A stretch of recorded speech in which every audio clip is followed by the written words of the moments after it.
वा सवितुः प्रसवेश्विनो बाहुभ्यां पूषणो हस्ताभ्यां सरस्वती वाचो जन्तुतन्त्रेणाग्नेः साम्राज्येनाभिषिञ्चामि देवस्य वा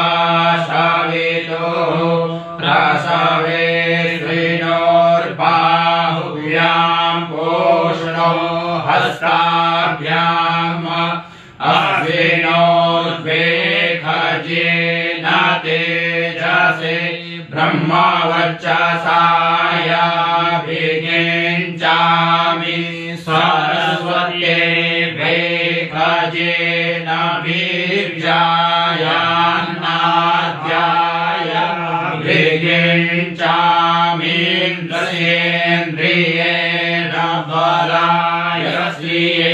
जशसे भिषिञ्चामि